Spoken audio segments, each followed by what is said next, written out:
El Miserere.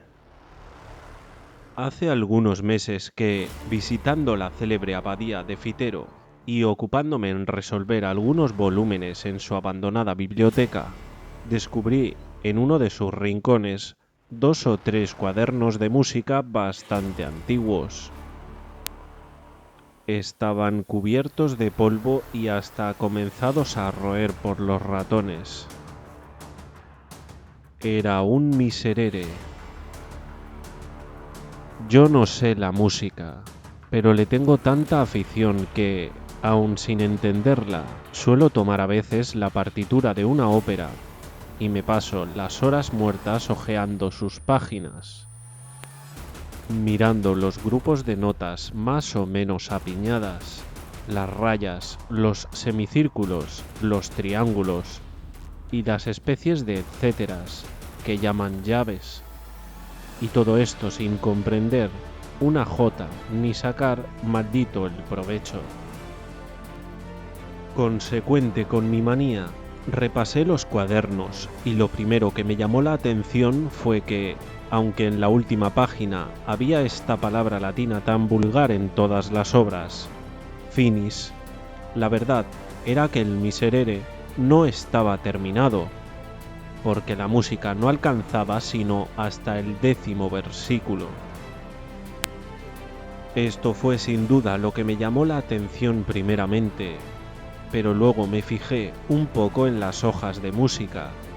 Me chocó más aún el observar que en vez de esas palabras italianas que ponen en todas, como maestoso, allegro, ritardando, più vivo, a piacere, había unos renglones escritos con letra muy menuda y en alemán, de los cuales algunos servían para advertir cosas tan difíciles de hacer como esto.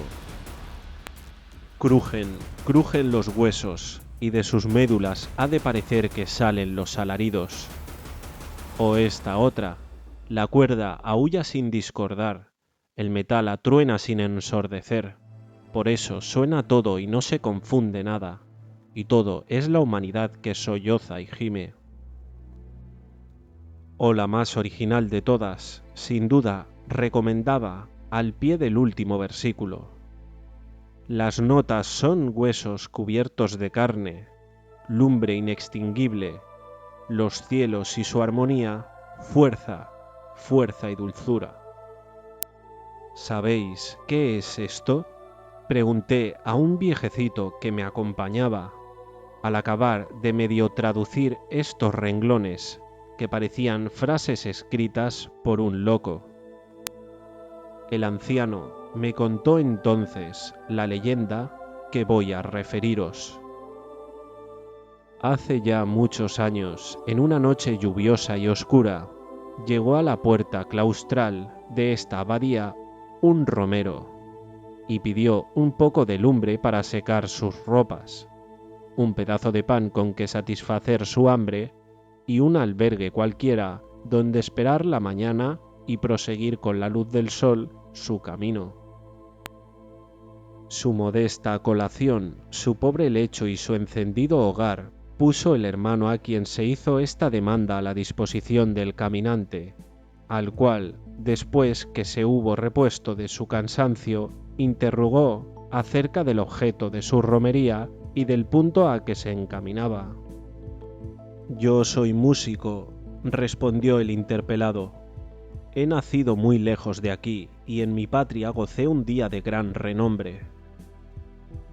En mi juventud hice de mi arte un arma poderosa de seducción y encendí con él pasiones que me arrastraron a un crimen.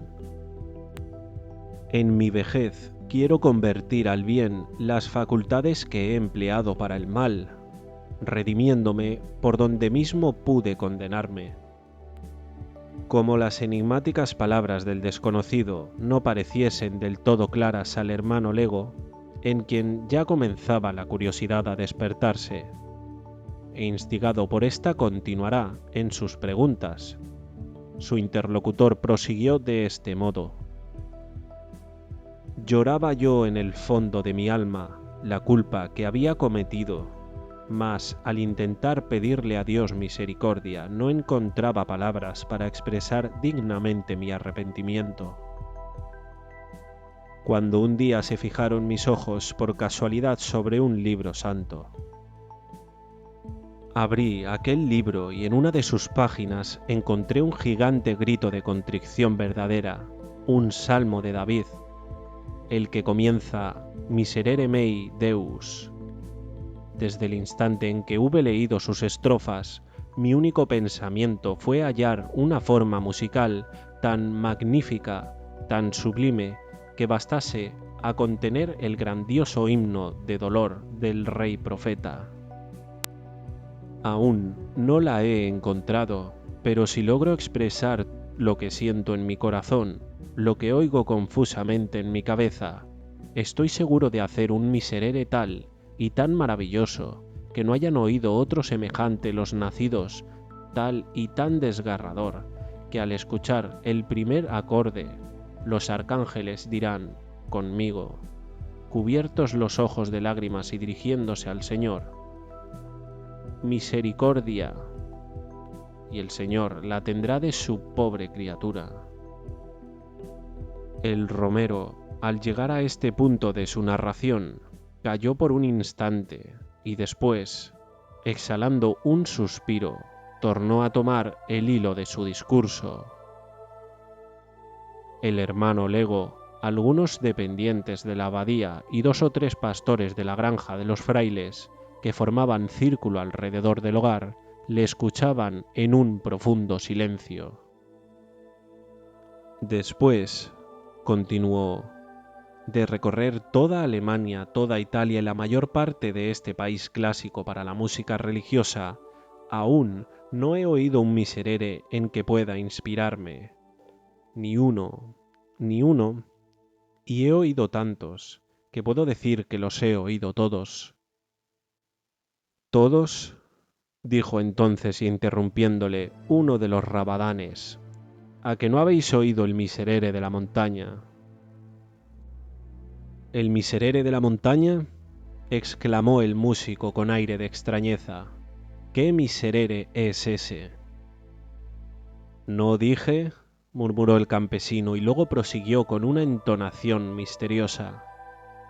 Ese miserere que solo oyen por casualidad los que como yo andan día y noche tras el ganado por entre breñas y peñascos, es toda una historia muy antigua, pero tan verdadera como el parecer increíble. Es el caso que en lo más fragoso de esas cordilleras de montañas que limitan el horizonte del valle, en el fondo del cual se halla la abadía, hubo ya hace muchos siglos un monasterio famoso, monasterio que, a lo que parece, edificó a sus expensas un señor con los bienes que había de legar a su hijo, al cual desheredó al morir en pena de sus maldades.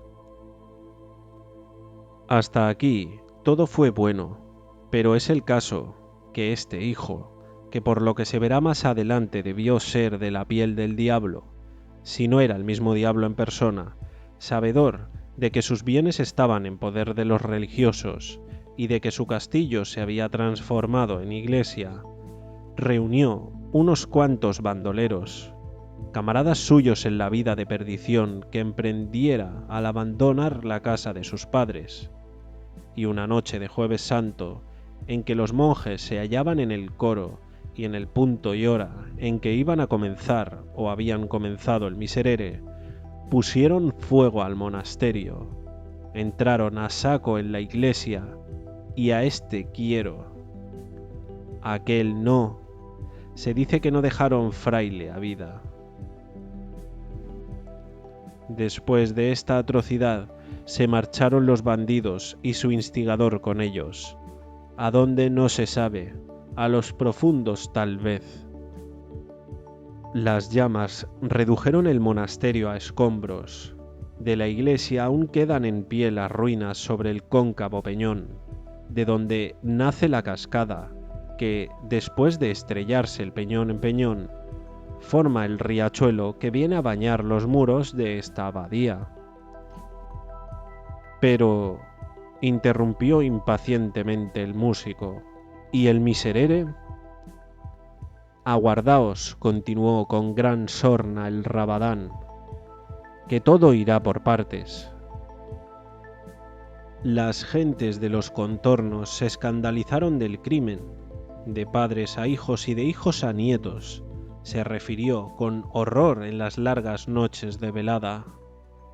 Pero lo que mantiene más viva la memoria es que todos los años, tal noche como en la que se consumó, se ven brillar luces a través de las rotas ventanas de la iglesia y se oyen como una especie de música extraña y unos cantos lúgubres y aterradores que se perciben a intervalos en las ráfagas del aire.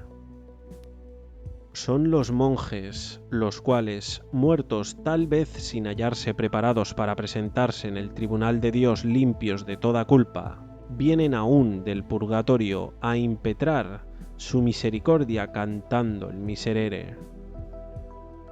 Los circunstantes se miraron unos a otros con muestras de incredulidad. Solo el romero, que parecía vivamente preocupado con la narración de la historia, preguntó con ansiedad al que la había referido: ¿Y decís que ese portento se repite aún? Dentro de 3 horas comenzará sin falta alguna, porque precisamente esta noche es la de Jueves Santo y acaban de dar las 8 en el reloj de la abadía. ¿A qué distancia se encuentra el monasterio? A 1 legua y media escasa. Pero, ¿qué hacéis? ¿A dónde vais con una noche como esta? ¿Estáis dejado de la mano de Dios?, exclamaron todos al ver que el romero, levantándose, se dirigía de su escaño y tomando el bordón, abandonaba el hogar para dirigirse a la puerta. ¿A dónde voy? A oír esa maravillosa música, a oír el grande, el verdadero miserere, el miserere de los que vuelven al mundo después de muertos y saben lo que es morir en el pecado. Y esto diciendo, desapareció de la vista del espantado lego y de los no menos atónitos pastores. El viento zumbaba y hacía crujir las puertas como si una mano poderosa pugnase por arrancarlas de sus quicios.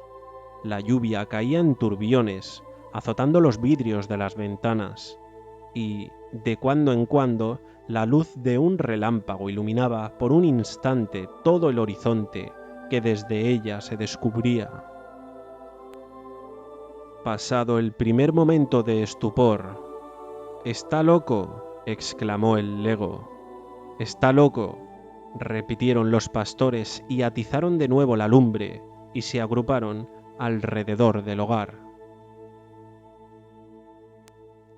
Después de 1 o 2 horas de camino, el misterioso personaje que calificaron de loco en la abadía, remontando la corriente del riachuelo que le indicó el Rabadán de la historia, llegó al punto en que se levantaban negras e imponentes las ruinas del monasterio. La lluvia había cesado, las nubes flotaban en oscuras bandas, por entre cuyos jirones se deslizaba a veces un furtivo rayo de luz pálida y dudosa. Y el aire, al azotar los fuertes machones y extenderse por los desiertos claustros, diríase que exhalaba gemidos.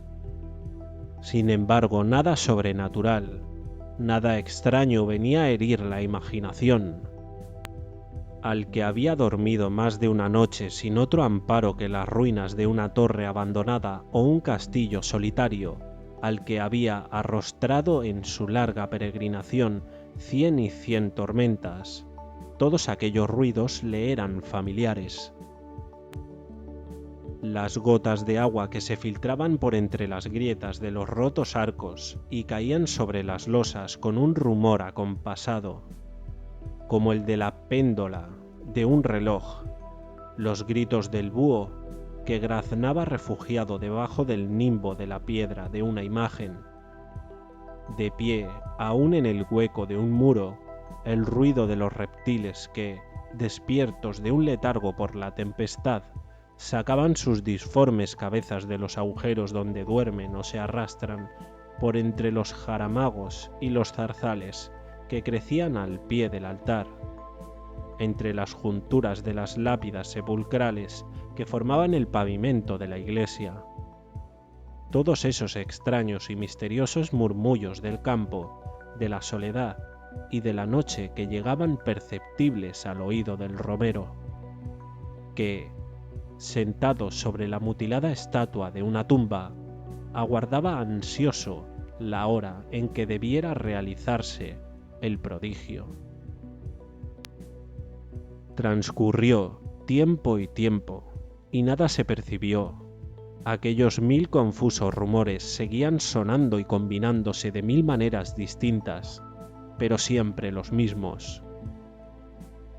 «Si me habrá engañado», pensó el músico, pero en aquel instante se oyó un ruido nuevo, un ruido inexplicable en aquel lugar, como el que produce un reloj algunos segundos antes de sonar la hora. Ruido de ruedas que giran, de cuerdas que se dilatan, de maquinaria que se agita sordamente y se dispone a usar de su misteriosa vitalidad mecánica. Y sonó una campanada, 2, 3, hasta 12. En el derruido templo no había campana ni reloj, ni torre ya siquiera.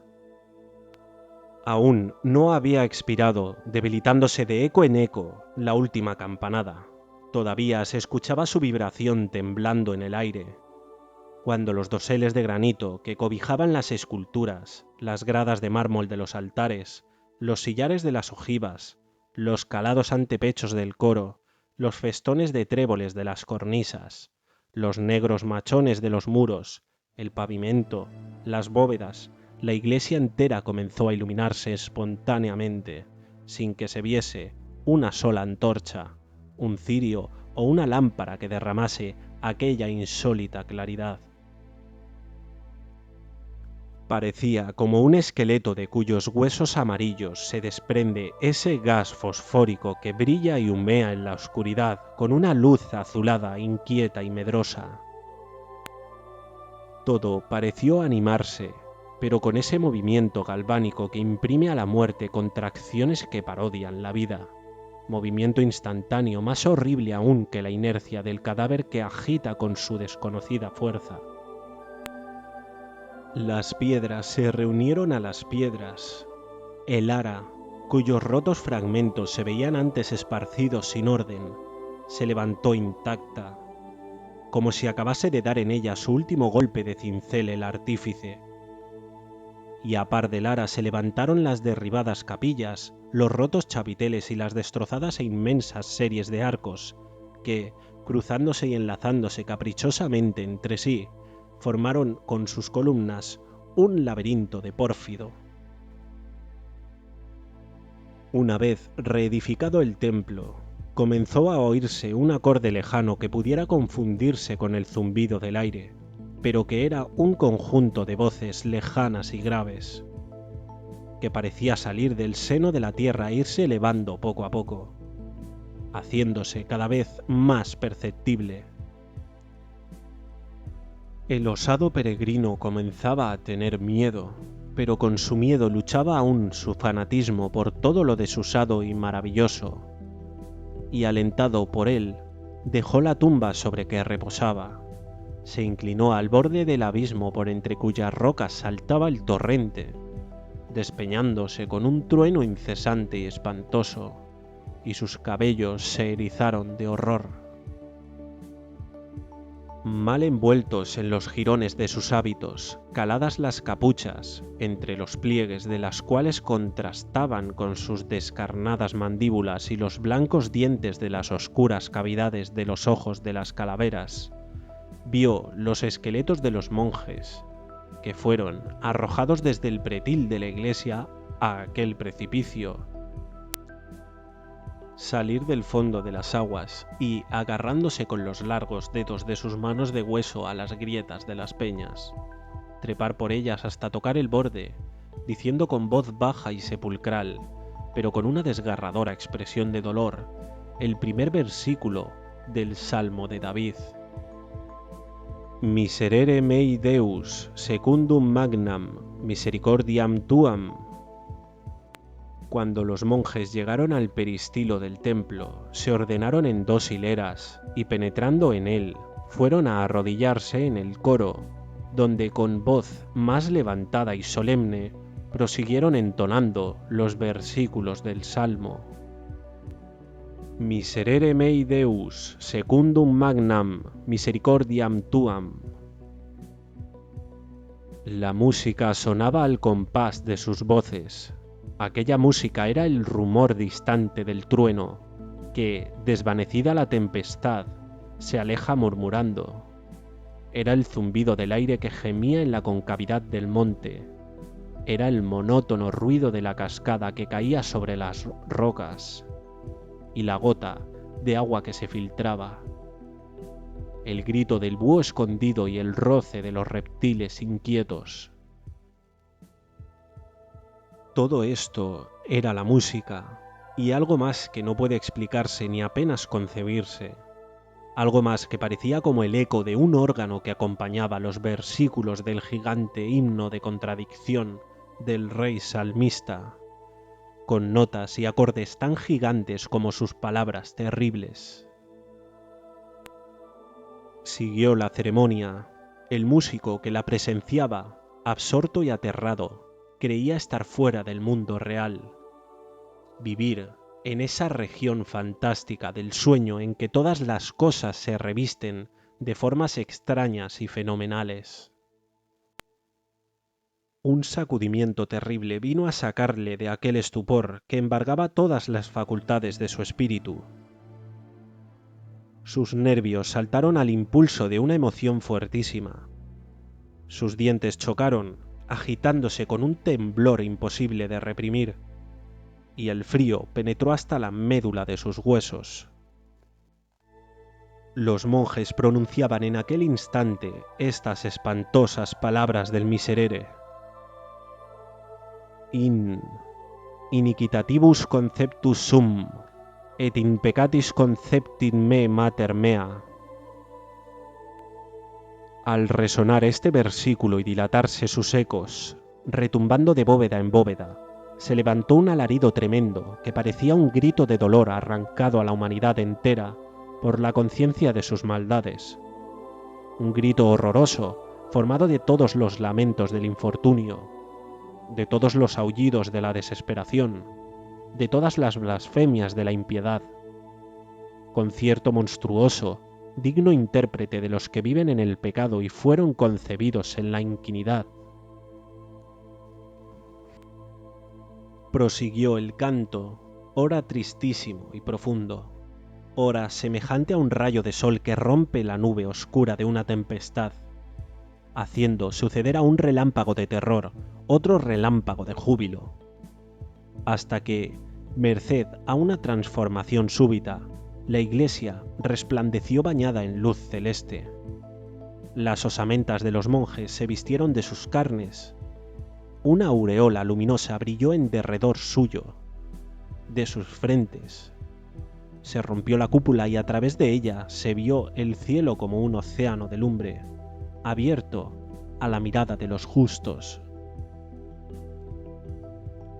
Los serafines, los arcángeles, los ángeles y las jerarquías acompañaban con un himno de gloria a este versículo, que subía entonces al tono del Señor como una tromba armónica, como una gigantesca espiral del sonoro incienso.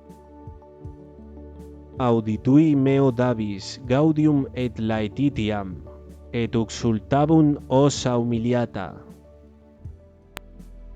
En este punto, la claridad deslumbradora cegó los ojos del romero. Sus sienes latieron con violencia, zumbaron sus oídos y cayó sin conocimiento por tierra, y no oyó más. Al día siguiente, los pacíficos monjes de la abadía de Fitero, a quienes el hermano Lego había dado cuenta de la extraña visita de la noche anterior, vieron entrar por sus puertas, pálido y como fuera de sí, al desconocido romero. ¿Oísteis al cabo el Miserere? Le preguntó con cierta mezcla de ironía el Lego, lanzando a hurtadillas una mirada de inteligencia a sus superiores. Sí, respondió el músico. ¿Y qué tal os ha parecido? Lo voy a escribir. Dadme un asilo en vuestra casa, prosiguió dirigiéndose al abad. Un asilo y pan por algunos meses, y voy a dejaros una obra inmortal del arte. Un miserere que borre mis culpas a los ojos de Dios, eternice mi memoria y eternice con ella la de esta abadía. Los monjes, por curiosidad, aconsejaron al abad que accediese a su demanda. El abad, por compasión, aun creyéndole un loco, accedió al fin a ella, y el músico, instalado ya en el monasterio, comenzó su obra. Noche y día trabajaba con un afán incesante. En mitad de su tarea se paraba, y parecía como escuchar algo que sonaba en su imaginación, y se dilataban sus pupilas. Saltaba en el asiento y exclamaba: «Eso es, así, no hay duda, así». Y proseguía escribiendo notas con una rapidez febril, que dio en más de una ocasión que admirar a los que le observaban sin ser vistos.